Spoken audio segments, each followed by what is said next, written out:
Okay, here's just from old buddy Boomstick. He was telling a story the other night about somebody brought him a skunk in a sack.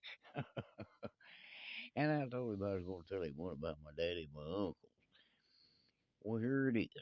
It ain't near as funny as his, but anyway, my daddy was born in 1912, and he was about 17 years old when the Great Depression started.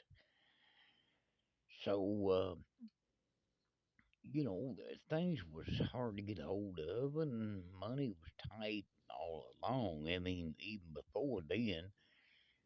So, him and my two oldest uncles, which would be Uncle Jimmy and Uncle Pete, they would go out at night and take an old cold old lantern, and they'd walk around and they'd find skunks.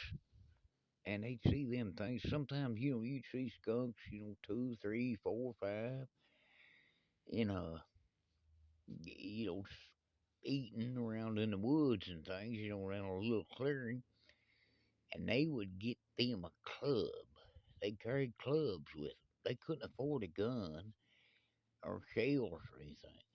So they'd take them clubs and they'd find them skunks.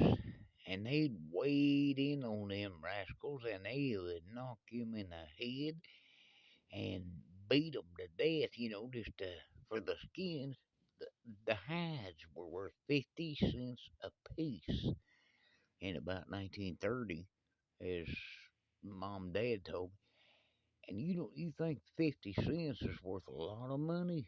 Was worth, but that would do a lot back in 1929, 1930.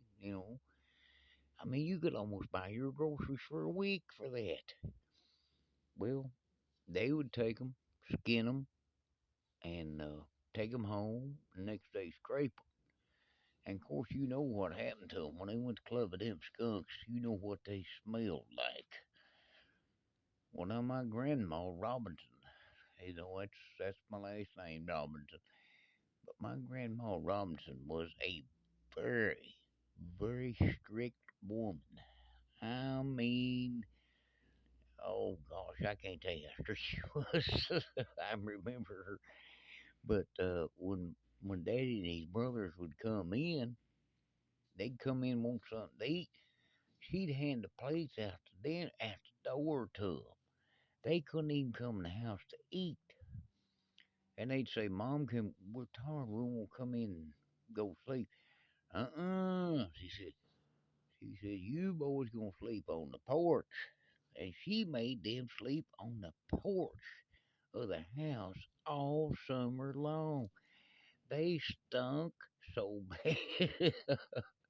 They stunk so bad you couldn't stand them. And I mean, you can just imagine, you know, you go out every night and that 4 or 5 skunk spray you.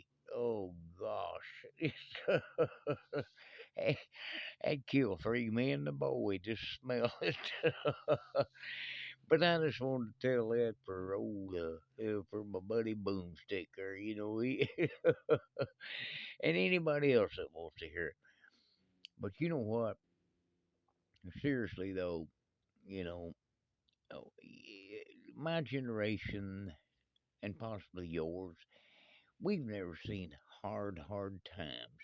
We may be fixing to, but we haven't seen times like that. You know, where we had to go out and do them kind of things just to put food on the table. Let us be thankful to the Lord. That we don't have to do that, and don't worry about these politics and all this old junk going on and all this old foolishness. Cause I'm gonna tell you this. I'm gonna finish up with this. God is still in heaven. He's still on the throne, and He's got it under control. Cause nothing catches Him by surprise. So have a good boomstick and everybody else.